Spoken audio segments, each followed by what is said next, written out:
سردار زاویار خانزادہ، دشمن قبیلے نے ہمارے قبیلے کی لڑکی کے ساتھ سر بازار زیادتی کی ہے۔ میرا غلام میرے سامنے کھڑا میرے اعصاب پر بم پھوڑ چکا تھا۔ یہ سن کر میرا فشار خون بڑھا تھا۔ میں نے کہا، تم سب ہیجڑے ہو کیا سالو؟ ہمارے قبیلے کی لڑکی کو دشمن قبیلے نے آنکھ اٹھا کر دیکھنے کی کوشش بھی کی تو کی کیسے؟ میں دھاڑتے ہوئے بولا تھا۔ پوری حویلی میری دھاڑ کی آواز پہ گونج اٹھی تھی۔ میں نے کہا، گاڑی نکالو، جب تک دشمن قبیلے کی لڑکی کو اپنی آنکھوں کے سامنے بدلے کا نشانہ نہ بنا دوں۔ زاویار خاندان پر پانی کا گھونٹ بھی حرام ہے۔ میں بہت طیش میں کھڑا ہوا تھا۔ میرا بھائی میرے سامنے کھڑا ہو گیا۔ وہ کہنے لگا، پنچایت میں بات پہنچا دی گئی ہے زاویار، تم کہیں نہیں جاؤ گے، میں جا کے سرپنچ سے ساری بات کروں گا۔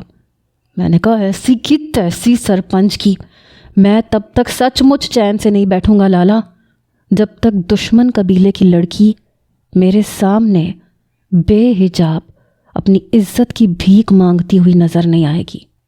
میں آپ لوگوں کی طرح بے غیرت نہیں ہوں۔ بابا سائیں اور دادا سائیں کا غیرت مند خون میری رگوں میں ابھی بھی گردش کر رہا ہے۔ میں نے اپنے ملازم سے کہا، خدا بخش، جا کے میری بندوق لے کے آ، گاڑی تیار کرو، اور میرے گارڈ سے کہو اپنی بندوقوں میں گولیاں اچھے طریقے سے بھر لیں۔ آج دشمن قبیلے کی ہر گلی گولیوں سے گونج اٹھے گی۔ میں بے تحاشا غصے میں باہر نکلا تھا۔ میں سوچ چکا تھا کہ آج یا تو میں نہیں یا دشمن قبیلہ نہیں۔ مجھے دشمن قبیلے کے آس پاس دکھتی کوئی لڑکی نظر آ گئی، میں وہیں اس کی عزت کی چادر اتار کے پھینکوں گا، اور اگر کسی گارڈ نے میرے سامنے اسے بے آبرو نہیں کیا تو میں خود بدلے کی آگ میں کچھ بھی کر گزروں گا۔ جیسے ہی میں جیپ نکلوا کر باہر نکلا تو میرے پیچھے میرے گارڈز کی فوج تھی۔ میں کسی بھی پنچایت کے فیصلے پر رکنے والا نہیں تھا۔ یہ بات میرا بڑا بھائی شہباز بھی اچھی طرح جانتا تھا۔ میرے غصے سے سب اچھی طرح واقف تھے۔ سب جانتے تھے کہ جب میں کچھ ٹھان لیتا ہوں تو پھر کر گزرتا ہوں، مجھے کوئی روک نہیں سکتا۔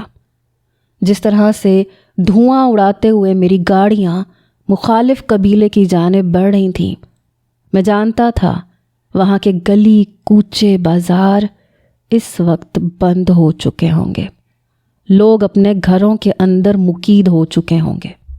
جیسے ہی مخالف قبیلے کی جانب میں بڑھا، وہاں کھڑے لوگوں کو میں نے اپنی گولیوں سے اڑانا شروع کیا۔ 10 منٹ میں سارے پہرے داروں کو میرے لوگوں نے جان سے مار کے مٹی کا ڈھیر کر دیا تھا۔ میرے سر پہ خون سوار تھا۔ میں مخالف قبیلے کے اندر داخل ہو چکا تھا۔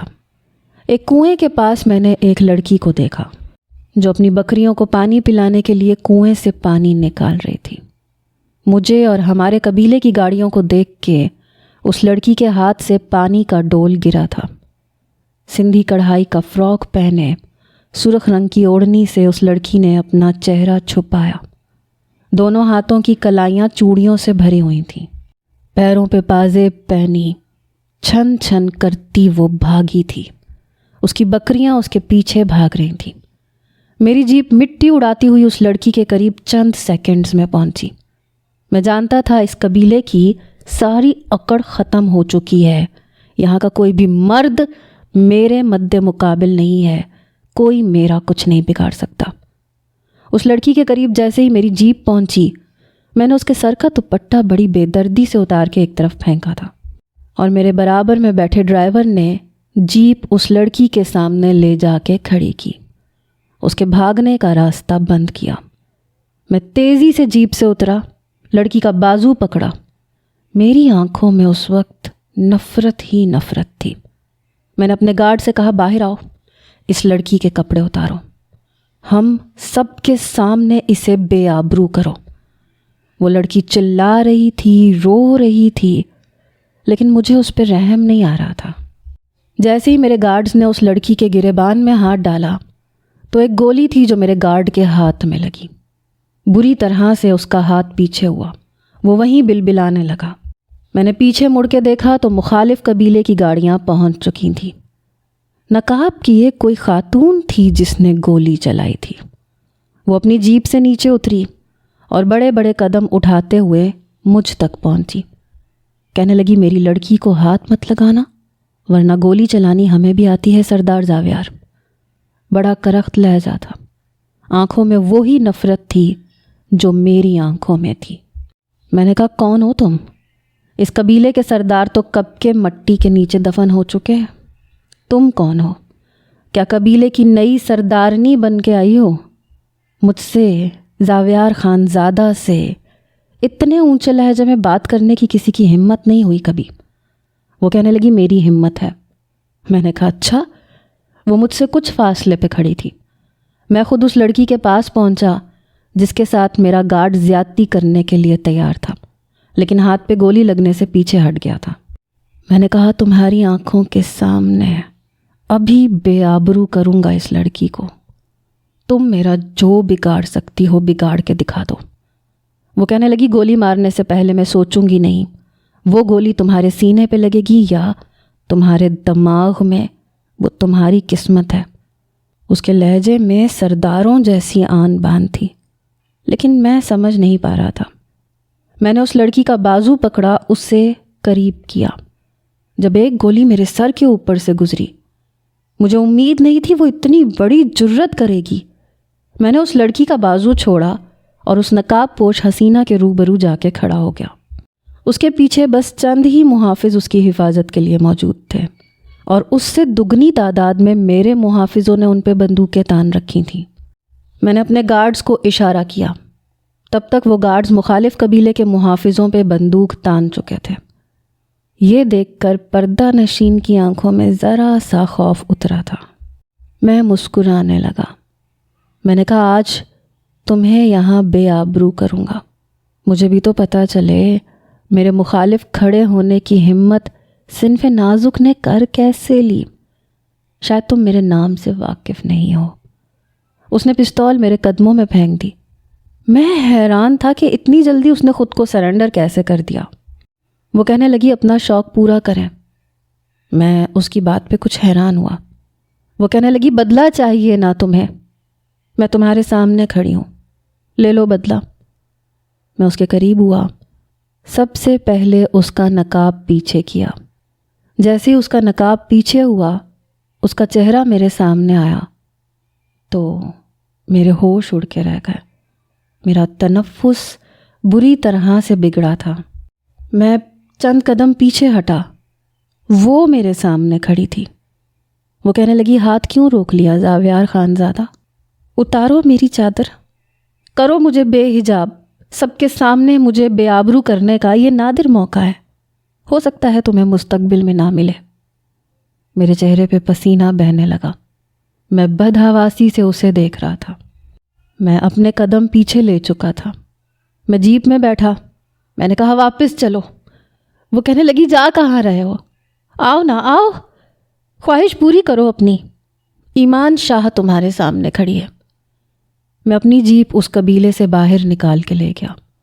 سرد موسم میں بھی میرے ماتھے سے پسینہ بہہ رہا تھا، حالانکہ میرے منہ سے سردی کی وجہ سے دھواں نکل رہا تھا۔ مجھ پر بدحواسی سی طاری تھی۔ وہ زندہ تھی، یہ کیسے ممکن تھا؟ اور اگر وہ زندہ تھی تو ابھی تک کہاں غائب تھی؟ میں کبھی سوچ بھی نہیں سکتا تھا کہ میرا سامنا ایمان شاہ سے بھی ہو سکتا ہے۔ اندھا دھند اپنی جیپ کو چلاتے ہوئے میں حویلی پہنچا تھا۔ میرے گارڈز میری اس حرکت پر حیران تھے۔ آج تک کبھی بدلہ لیے بغیر واپس نہ آنے والا زاویار آج بدحواسی کی حالت میں واپس لوٹا تھا۔ میں حویلی کے لاؤنج میں داخل ہوا۔ شہباز خانزادہ مجھے دیکھ رہا تھا۔ میں نے کسی سے نظریں نہیں ملائیں، سیدھا اپنے کمرے میں گیا اور دروازہ زور سے بند کیا اور بیڈ پہ بیٹھ گیا۔ سامنے رکھے جگ سے پانی کا گلاس بھرا اور ایک گھونٹ میں پانی ختم کر دیا۔ میرے اندر عجیب سی ہلچل مچ چکی تھی۔ وہ زندہ کیسے ہو سکتی ہے؟ یہ ایک ایسا سوال تھا جو میرے اعصاب پر ہتھوڑے کی طرح سے لگ رہا تھا۔ میرے دماغ کی تنابیں کھنچنے لگی تھیں۔ میرا دماغ کام کرنا چھوڑ رہا تھا۔ میرا سانس پوری طرح سے بگڑا تھا۔ میں اس قدر بدحواس تھا کہ بیان سے باہر تھا۔ لگ رہا تھا ایمان کو نہیں دیکھا، کسی بھوت کو دیکھ لیا ہے۔ میرا سانس اکھڑنے لگا، مجھے استھما کا اٹیک ہونے لگا۔ میں نے جلدی سے اپنی جیب سے انہیلر نکالا، اسے اچھی طرح ہلا کر اپنے منہ میں لے کر 2 پف لیے۔ میں اپنا سانس بحال کرنے کی کوشش کر رہا تھا جب میرے کمرے کا دروازہ کھلا۔ شہباز لالا میرے سامنے کھڑے تھے۔ میں نے ایک نظر انہیں دیکھا، میں کھڑا ہو گیا، تیز قدم چلتا ہوا شہباز لالا کے سامنے آ گیا۔ میں نے کہا وہ زندہ ہے؟ میری بات پر شہباز لالا نے نظریں چرائی تھیں۔ میں نے کہا لالا، کچھ پوچھا ہے آپ سے، ایمان زندہ تھی کیا؟ شہباز لالا کہنے لگے مجھے نہیں پتا۔ میں نے کہا کیسے نہیں پتا آپ کو؟ سب پتا ہے، جھوٹ مت بولیں۔ مجھ سے سب کچھ چھپایا کیا؟ اتنی بڑی بات کو چھپایا آپ نے مجھ سے؟ میرا بس نہیں چل رہا تھا کہ کیا نہ کر گزروں۔ میرا لہجہ کافی بلند تھا۔ شہباز لالا کہنے لگے مت بھولو وہ دشمن کی بیٹی ہے اور اب وہ اپنے قبیلے کی سردارنی بن چکی ہے۔ میں نے کہا میری ناک کے پیچھے اتنا کچھ ہو گیا، مجھے یہ تک نہیں پتا کہ مخالف قبیلے کی سردار کی کرسی پہ بیٹھا کون ہے۔ شہباز لالا کہنے لگے ہم بھی نہیں جانتے تھے، چند روز پہلے ہی اسے دیکھا تھا اور میں بھی اتنا ہی حیران ہوا تھا زاویار جتنا تم ہو۔ اس کے باپ نے شاید اس کے مرنے کی کوئی جھوٹی خبر اڑائی تھی۔ وہ بیرون ملک سے واپس آئی ہے، اس لیے میں چاہتا تھا کہ تم مت جاؤ، سرپنچ کو فیصلہ کرنے دو۔ میں نے کہا آپ کو کیا لگتا ہے یہ خبر مجھ تک کبھی نہیں پہنچتی یا مجھے کبھی پتہ نہیں چلتا؟ شہباز لالا کہنے لگے بس یہ یاد رکھو زاویار، وہ دشمن قبیلے کی سردارنی ہے اور کچھ نہیں۔ میں نے کہا وہ بہت کچھ ہے، میرے لیے وہ بہت کچھ ہے۔ میری بات سن کے وہ مجھے حیرت سے دیکھنے لگا۔ وہ کہنے لگا تمہیں کیا لگتا ہے وہ تمہیں بخش دے گی؟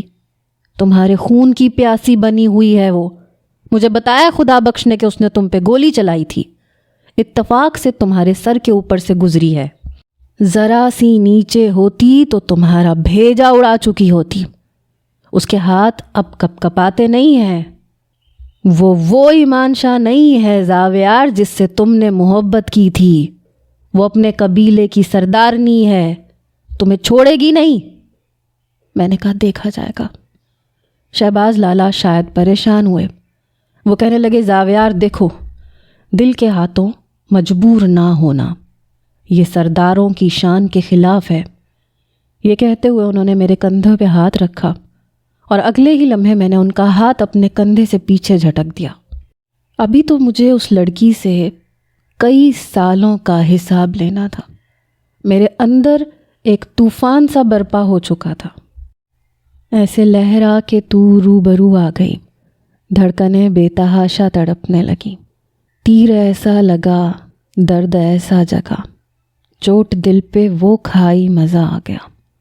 میرے رشک کمر تو نے پہلی نظر جب نظر سے ملائی مزہ آ گیا، برف سی گر گئی کام ہی کر گئی، آگ ایسی لگائی مزہ آ گیا۔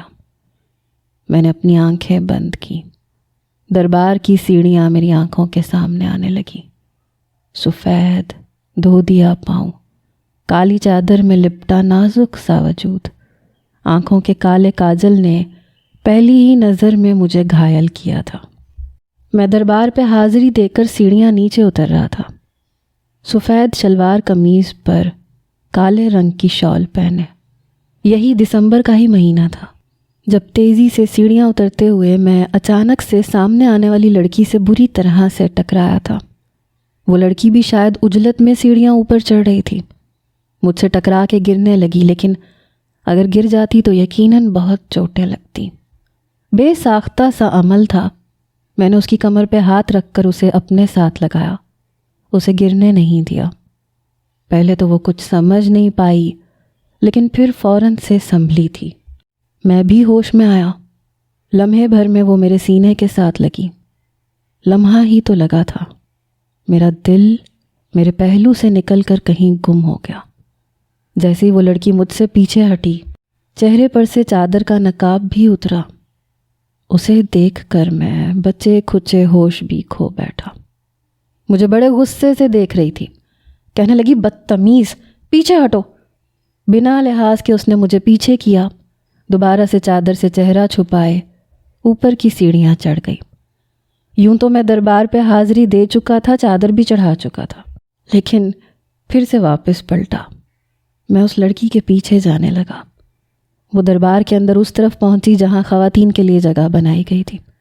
اس نے دربار میں بنے پلر پہ سرخ رنگ کا دھاگا باندھا اور اپنی منت دہرانے لگی۔ میں اس کی سفید شفاف کلائیوں میں پہنی سرخ چوڑیاں دیکھ رہا تھا۔ وہ لڑکی حسن کا شاہکار تھی، ایک نظر میں سامنے والے کو اپنا گرویدہ بنانے کا ہنر جانتی تھی۔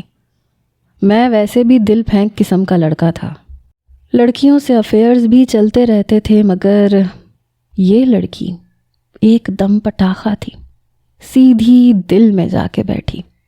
کیا حسن پایا تھا لڑکی نے! پہلی بار ایسی لڑکی دیکھی تھی جسے دیکھ کے دل ہی نہیں بھر رہا تھا۔ دل چاہا وقت تھم جائے، میں اسے یوں ہی دیکھتا رہوں۔ بڑی بے خودی سے، ہر چیز سے بیگانہ ہو کے میں اسے دیکھ رہا تھا۔ جب اس کی نظر مجھ پہ پڑی تو ناگواری اس کے چہرے پہ پھیل گئی، حالانکہ میں خاصا ہینڈسم قسم کا نوجوان تھا۔ پھر میری بے بہا دولت میرے اندر اور سحر انگیز شخصیت پیدا کر چکی تھی۔ لڑکیاں مرتی تھیں مجھ پہ اور یہ آڑے ٹیڑھے منہ بنا رہی تھی۔ پتہ نہیں کیوں مجھے اچھا نہیں لگا۔ اس لڑکی سے دوسری ملاقات ریلوے اسٹیشن پر ہوئی۔ مجھے شہر جانا تھا کیونکہ یونیورسٹی سٹارٹ ہو چکی تھی۔ جیسے ہی میں اسٹیشن پہ پہنچا، ٹرین پلیٹ فارم پہ لگ چکی تھی۔ مجھے پتا تھا 5 منٹ بھی نہیں لگیں گے اور ٹرین کا ہارن لگ جائے گا۔ میں نے جلدی سے اپنا بیگ اٹھایا۔ جیسے ہی ٹرین کے قریب پہنچا، ہارن بج چکا تھا۔ میں جلدی سے ٹرین میں سوار ہوا۔ ٹرین دھیرے دھیرے چلنا شروع ہو چکی تھی۔ اس سے پہلے کہ میں ٹرین کے اندر جاتا، رکو، ارے کوئی ٹرین کو روکو، ایک نسوانی آواز نے مجھے متاثر کیا۔ میں نے دروازے کا ہینڈل پکڑ رکھا تھا۔ جیسے ہی میں نے باہر جھانکا، وہی لڑکی ایک ہاتھ میں اپنا بیگ لیے بھاگ رہی تھی، دوسرے ہاتھ سے اپنا چہرہ چادر سے چھپا رکھا تھا۔ وہ تیز تیز بھاگ رہی تھی۔ اتفاق تھا کہ میرا دروازہ قریب تھا۔ ارے بھائی، کوئی ٹرین کو روکو، کوئی زنجیر کھینچو، مجھے ابھی ٹرین پہ سوار ہونا ہے۔ میں نے نہ جانے کیوں اپنا ہاتھ اس کی طرف بڑھایا۔ وہ بڑی تیزی سے بھاگ رہی تھی۔ میں تقریباً ایک ہاتھ سے ٹرین کا ہینڈل پکڑے باہر کی طرف لٹک چکا تھا۔ اپنا پورا ہاتھ میں نے اس کی طرف بڑھایا۔ بھاگتے بھاگتے بہت مشکل سے اس کا ہاتھ میرے ہاتھ میں آیا تو میں نے مضبوطی سے اس کا ہاتھ پکڑا اور کھینچ کے اسے ٹرین کے اندر کیا۔ جیسے ہی وہ ٹرین کے اندر آئی، اس کا سانس بری طرح سے پھول رہا تھا۔ اپنا بیگ بھی وہ اوپر کر چکی تھی۔ ابھی بھی اس کا چہرہ بے حجاب تھا اور میں اس کے چہرے کو بڑی محویت سے دیکھنے لگا۔ جب اس نے ایک ہی نظر مجھ پہ ڈالی، پھر ہاتھ جو میرے ہاتھ میں مقید تھا، کہنے لگی، مسٹر، ہاتھ چھوڑو میرا، بدتمیز۔ میں نے اس کا ہاتھ چھوڑ دیا۔ میں نے کہا، بھلائی کا تو زمانہ ہی نہیں ہے، اچھا ہوتا میں آپ کو ٹرین پہ چڑھاتا ہی نہیں۔ کہنے لگی، بہت شکریہ، لیکن میں نے آپ کو نہیں کہا تھا کہ آپ پورے بندروں کی طرح لٹک کے میرے ہاتھ کو پکڑیں۔ میں نے کہا، تو زنجیر کھینچو کیوں کہہ رہی تھیں؟ آپ زنجیر کھینچتے تو ٹرین خود بخود رک جاتی۔ بڑا گھمنڈی سا انداز تھا۔ میں حیران تھا کہ لڑکی خاصی تیز ترار قسم کی تھی۔ جلدی سے اس نے اپنا بیگ گھسیٹا اور اندر کی طرف چلی گئی۔ میں خود بھی اندر جا چکا تھا۔ وہ ہاتھ میں ٹکٹ پکڑے اپنا سیٹ نمبر دیکھ رہی تھی۔ میں نے اپنا موبائل کھول کے رکھا، سیٹ نمبر میں بھی دیکھ رہا تھا۔ 10 گھنٹے کا سفر تھا۔ اتفاق تھا کہ ایک ہی کیبن میں ہم دونوں کی سیٹیں تھیں۔ اس نے بیگ سیٹ کے نیچے رکھا، خود کھڑکی کے پاس جا کے بیٹھ گئی۔ ٹرین میں مسافر ابھی بہت کم تھے، اوپر کی برتھوں پہ لوگ سو رہے تھے۔ میں اس کے مخالف والی سیٹ پہ جا کے کھڑکی کے پاس بیٹھ گیا۔ اس نے بس ایک ہی نظر سے مجھے نوازا، پھر اپنے پرس میں سے موبائل نکالا اور فون پہ بات کرنے لگی۔ جی اماں جان، میں ٹرین میں بیٹھ گئی ہوں، میں نے آپ سے کہا تھا آپ پریشان مت ہوئیے گا۔ جی جی، پہنچتے ہی میں آپ کو فون کر دوں گی۔ پھر اس نے فون بند کر کے اپنے پرس میں رکھا اور کھڑکی سے باہر دیکھنے لگی۔ اس کے پہناوے سے نہیں لگ رہا تھا کہ گاؤں کے کسی کسان کی بیٹی ہے۔ اس کے انداز کچھ شاہانہ سے تھے۔ پتہ نہیں اسے دیکھتے ہی میری آنکھیں بے قابو کیوں ہو جاتی تھیں۔ 2-4 بار اس نے مجھے گھرکا، میری نظروں کا زاویہ بدل گیا، لیکن پھر آ جا کے نظریں اس کے چہرے پہ ٹک جاتی تھیں، جسے کبھی وہ اپنی چادر سے چھپاتی تھی، کبھی چادر ہٹاتی تھی۔ اگلے اسٹیشن پہ ایک اور خاتون ہمارے کیبن میں سوار ہو گئی۔ وہ لڑکی ان سے باتوں میں مصروف ہو گئی، البتہ میں لیٹ چکا تھا، ابھی بھی گاہے بگاہے اس کے چہرے کو دیکھ رہا تھا۔ مسکرانے سے اس کے گال میں ڈمپل پڑتا تھا، کافی گہرا ڈمپل تھا، اس کے چہرے کی خوبصورتی کو مزید بڑھا دیتا تھا۔ لڑکی بے حد حسین تھی، لیکن اتنی ہی نخرے باز بھی لگ رہی تھی۔ ایک بار بھی اس نے میری طرف دیکھنے کی کوشش نہیں کی تھی۔ بہرحال میں سو چکا تھا۔ 10 گھنٹے کی مسافت کے بعد لاہور اسٹیشن پہ ٹرین رکی۔ میری اس سے دوسری ملاقات اور تیسری ملاقات نے تو مجھے حیران کر کے رکھ دیا۔ وہ لڑکی یونیورسٹی میں میری ہی کلاس فیلو تھی۔ ہاسٹل میں اپنا سامان رکھنے کے بعد میں نے پورا دن ریسٹ کیا۔ اگلے دن یونیورسٹی کے چکر میں پڑ گیا، لیکن جب کلاس اسٹارٹ ہوئی اور جیسے ہی میں کلاس روم میں داخل ہوا تو پہلی ہی سیٹ پہ اسے بیٹھے دیکھا۔ میں حیرت سے اسے دیکھتا رہ گیا، لیکن وہ یوں تھی جیسے میں ابھی بھی اس کے لیے اجنبی ہوں۔ بہرحال میں اپنی سیٹ پہ بیٹھ گیا۔ سوچ میں پڑ گیا کہ ایسا بھی اتفاق ہوتا ہے۔ یہ اتفاق ہے یا پھر قسمت مجھ پہ مہربان ہونے کی کوشش کر رہی ہے؟ پہلے دربار، پھر ٹرین، اور اب ایک ہی یونیورسٹی۔ کہیں اس حسین ہوش ربا لڑکی سے میری قسمت کے ستارے تو نہیں مل رہے جو بار بار ملاقات ہو رہی ہے کسی فلمی انداز میں؟ بہرحال چند دنوں میں مجھے اندازہ ہو گیا تھا کہ لڑکی کافی ہونہار قسم کی اسٹوڈنٹ ہے۔ ایک بار میں کیفیٹیریا میں بیٹھا تھا، میرے ساتھ میرے کچھ دوست بھی تھے، جب اس کی کھنکتی ہوئی ہنسی کی آواز نے مجھے پھر سے متاثر کیا۔ اپنے دوستوں کے ساتھ وہ باتوں میں مصروف تھی، ساتھ میں کھانے میں مصروف تھی۔ میں جان بوجھ کے ایسی ٹیبل پہ بیٹھا تھا جہاں سے وہ مجھے سامنے سے بڑی آسانی سے نظر آ سکے۔ میں اسے بہانے سے گاہے بگاہے دیکھ بھی رہا تھا، اپنے دوستوں سے بھی باتیں کر رہا تھا۔ 1-2 بار اس کی نظر بھی مجھ پہ پڑی، مجھے دیکھتے ہی اس کے ماتھے پہ بل پڑ جاتے تھے۔ میں نے دیکھا کہ میرے یوں بار بار سے دیکھنے پہ وہ ایک دم اپنی کرسی سے کھڑی ہوئی اور میری ٹیبل کی طرف آنے لگی۔ یہ دیکھ کے میرا دل زور زور سے دھڑکا۔ لڑکی کافی تیز تھی، مجھے لگا سب کے سامنے میری بے عزتی نہ کر دے۔ وہ بالکل میرے پاس آ کے کھڑی ہوئی، میرے برابر میں بیٹھے ارحم سے کہنے لگی، ارحم کیا میں آپ سے بات کر سکتی ہوں؟ ایمان شاہ کا شمار ایسی لڑکیوں میں ہوتا تھا کہ لڑکے اس سے بات کرنے کی خواہش رکھیں۔ ارحم کی تو باتیں کھل گئیں، فوراً سے با ادب کھڑا ہو گیا، کہنے لگا جی ایمان کہیے کیا کام ہے؟ وہ کہنے لگی نہیں ابھی نہیں، جب آپ فری ہوں گے تو پلیز میری بات سن لیجیے گا۔ ارحم کہنے لگا نہیں میں بالکل فری ہوں۔ وہ کہنے لگی پھر ہم اکیلے میں بات کر سکتے ہیں۔ یہ سن کے مجھے پتہ نہیں کیوں کچھ ہوا تھا۔ جی کیوں نہیں۔ وہ کرسی سے فوراً پیچھے ہٹا اور فوراً اس کی تقلید میں کینٹین سے باہر جا چکا تھا۔ میرے سارے دوست منہ کھولے اسے دیکھ رہے تھے۔ روہیل کہنے لگا واہ بھائی، ارحم کے تو بھاگ کھل گئے۔ فیصل کہنے لگا ویسے حیرت کی بات ہے، یہ لڑکی لڑکوں کو زیادہ منہ لگانے کی عادی نہیں ہے۔ میں نے کئی بار اس سے بات کرنے کی کوشش کی لیکن ڈانٹ دیتی ہے۔ اور ارحم سے حیرت مجھے بھی تھی، کیونکہ واقعی وہ کلاس کے کسی بھی لڑکے سے بات نہیں کرتی تھی۔ ہم سب لڑکوں کے اندر ایک کھل بلی سی مچی ہوئی تھی، ہمیں ارحم کی واپسی کا انتظار تھا۔ پھر میں نے دیکھا کہ اس کی ساری دوستیں باہر جا چکی تھیں۔ ہم سب کی نظریں کینٹین کے دروازے پہ تھیں۔ جب میں نے وہاں سے ارحم کو آتے ہوئے دیکھا، چہرے پہ بڑی دل فریب مسکراہٹ سجائے بڑے آرام سے وہ واپس آ کے بیٹھا۔ بیک وقت ہم سب کے منہ سے ایک ہی جملہ نکلا، کیا کہا ایمان نے؟ تمہیں کیوں بلا رہی تھی؟ اس نے ایک نظر ہم سب پر حیرت سے ڈالی، کہنے لگا کیا ہو گیا تم لوگوں کو؟ تھی ہماری کوئی آپس کی بات؟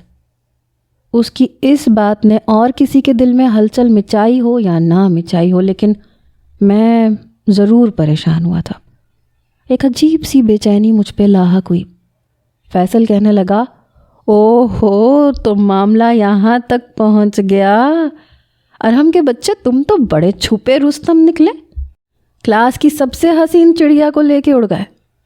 ارحم ہنسنے لگا، کہنے لگا، اپنا اپنا نصیب ہے، حسد نہ کر میری جان، محنت کر محنت۔ وہ کہنے لگا، یہ سلسلہ کب شروع ہوا؟ ہمیں تو کانوں کان خبر نہیں ہو پائی۔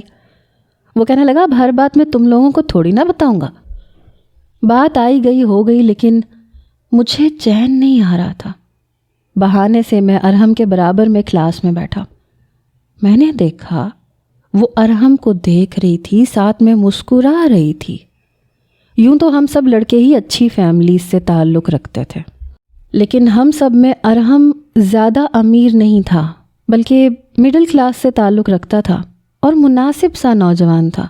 اتنا کوئی زیادہ ڈیشنگ پرسنالٹی کا مالک بھی نہیں تھا۔ مجھے سمجھ نہیں آ رہی تھی کہ ایمان کی مہربان نظریں اسی پہ کیوں آ کے ٹھہری تھیں۔ میرے اندر ایک عجیب سی جلن کا احساس ہوا تھا۔ کلاس ختم ہونے کے بعد سب اسٹوڈنٹس کلاس سے باہر نکل گئے۔ ارحم کہنے لگا، تم نے اٹھنا نہیں ہے، تم یہیں پہ بیٹھے ہو، اگلی کلاس نہیں لینی ہے؟ میں نے کہا، لے لیتے ہیں، تم بیٹھو تو ذرا ادھر۔ وہ میرے برابر میں بیٹھ گیا۔ پوری کلاس خالی ہو چکی تھی۔ میں نے کہا، وہ اس لڑکی کے ساتھ کیا سین ہے تمہارا؟ وہ نافہمی سے کہنے لگا، کون سی لڑکی؟ میں نے کہا، وہ ایمان شاہ۔ وہ کہنے لگا، اچھا وہ لڑکی، ارے یار کوئی سین وین نہیں ہے، میں تو ویسے ہی تم لوگوں کو تنگ کر رہا تھا۔ اسے نوٹس چاہیے تھے تو وہی مانگ رہی تھی، اور بھلا اس کو مجھ سے کیا کام ہو سکتا ہے؟ میں نے دے دیے، میرا شکریہ ادا کرنے لگی۔ بس میں اب اس لڑکی سے بات کرنے کے بہانے ڈھونڈنے لگا۔ میں اس سے نوٹس مانگنے کی کوشش کرتا، کبھی کسی نہ کسی لیکچر پہ کوئی بات کرتا۔ میں چاہتا تھا وہ مجھ سے کچھ بے تکلف سی ہو جائے، لیکن وہ مجھے بس 2 لفظی جواب دے کے آگے بڑھ جاتی تھی۔ ایک بار ہم لوگ یونیورسٹی کے باغ میں بیٹھے تھے، وہاں سے یونیورسٹی کا مین دروازہ قریب تھا۔ جب میں نے وہاں سے اپنے دشمن قبیلے کے سردار کے بیٹے کو اندر آتے دیکھا، میرے ماتھے پہ بل پڑے۔ شہروز کو دیکھ کر میرے اندر آگ سی لگی تھی۔ کچھ مہینے پہلے ہی تو قبیلوں کی لڑائی میں ہمارا ایک دوسرے سے آمنا سامنا ہوا تھا، تلخ کلامی بھی ہوئی تھی۔ اصل میں ہمارے کھیتوں میں پانی مخالف قبیلے کی جانب سے ہی آتا تھا۔ اب یہ کہہ رہا تھا کہ وہ پانی کبھی بھی بند نہیں کیا جائے گا، لیکن جب سے شہروز نے اپنے باپ کی جگہ سنبھالی تھی، اس کے اندر دشمنی کا کیڑا کچھ زیادہ ہی اچھلنے لگا تھا۔ وہ ہمارے کھیتوں میں آنے والا پانی بند کر دیتا تھا۔ حالانکہ پنچایت میں فیصلہ ہو چکا تھا کہ پانی کوئی بند نہیں کرے گا، لیکن وہ باز نہیں آتا تھا۔ میں نے شروع سے ہی پنچایت کے فیصلے پر کبھی سر نہیں جھکایا تھا۔ یہ کام صرف بابا کا تھا یا پھر شہباز لالا کا۔ میں شروع سے ہی اپنے فیصلے خود کرنے کا عادی تھا۔ شہروز کی بھی مجھ پہ نظر پڑ چکی تھی۔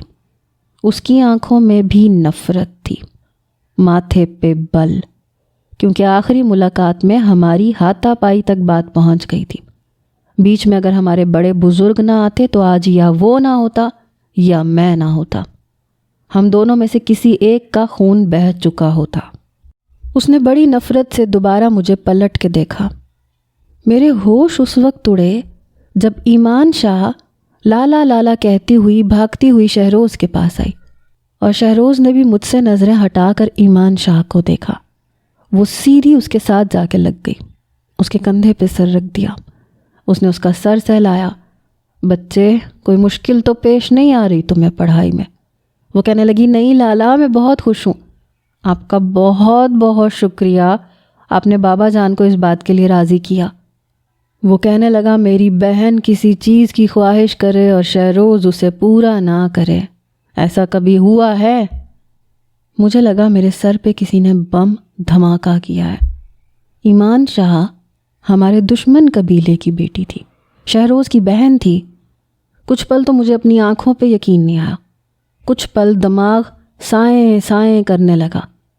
پہلی نظر میں جس لڑکی پہ اپنا دل ہار بیٹھا وہ میرے دشمن قبیلے کے سردار کی بیٹی تھی۔ میں جو کچھ دن پہلے یہ سوچ رہا تھا کہ ہماری بار بار ہونے والی ملاقاتیں شاید ہمارا نصیب ایک دوسرے سے جوڑنے والی ہیں، ہماری قسمت کے ستارے ملنے والے ہیں، لیکن نہیں، ہماری قسمت کے ستارے کبھی مل ہی نہیں سکتے تھے۔ خون کی ندیاں بہہ سکتی تھیں، قتل ہو سکتے تھے، آگ لگ سکتی تھی، سب کچھ ممکن تھا، لیکن ایمان شاہ کا میرے نصیب میں آنا ممکن نہیں تھا۔ پہلی بار دل ایک عجیب سی لے میں دھڑکا تھا، اندر کچھ ہوا تھا، شاید کچھ ٹوٹا تھا، پتہ نہیں کیوں مجھے بہت برا لگ رہا تھا۔ میں اپنی کیفیت کو سمجھ نہیں پا رہا تھا، میرا تنفس ایک دم سے تیز چلنے لگا۔ میں وہاں سے اٹھ کے لائبریری چلا گیا۔ لائبریری کے پرسکون ماحول میں کرسی کھینچ کے کھڑکی کے پاس بیٹھ گیا۔ دونوں ہاتھوں سے میں نے اپنا سر جکڑ لیا۔ ایمان شاہ، شہروز شاہ کی بہن، اف، میرے دماغ میں جیسے کوئی آندھیاں سی چل رہی تھیں۔ میری بند آنکھوں سے آنسو بہے تھے، لگ رہا تھا سارے زخم کسی نے ادھیڑ کر تازہ کر دیا ہو۔ اتنا بڑا جھوٹ ایمان میرے ساتھ کیسے کہہ سکتی تھی؟ اس کی موت کی خبر نے مجھے پاگل کر دیا تھا، اور وہ زندہ تھی۔ اتنا بڑا دھوکہ اس نے مجھے دیا تھا، مجھے، زاویار خانزادہ کو۔ چھوڑوں گا نہیں تمہیں ایمان، تم مجھ سے بچ نہیں سکتی۔ میرے اندر ایک نفرت کا تلاطم طوفان تھا جو ٹھاٹھے مار رہا تھا۔ میرا بس نہیں چلا تو میں نے اپنی بند مٹھی کو زور سے سائڈ ٹیبل پہ مارا تھا۔ سائڈ ٹیبل پہ رکھا ہوا شیشہ ٹوٹ گیا تھا۔ اپنے ساتھ دھوکہ کرنے والے کو زاویار خانزادہ نے کبھی مہلت نہیں دی۔ ایمان، الٹی گنتی شروع کر دو، کیونکہ زاویار تمہیں چھوڑے گا نہیں۔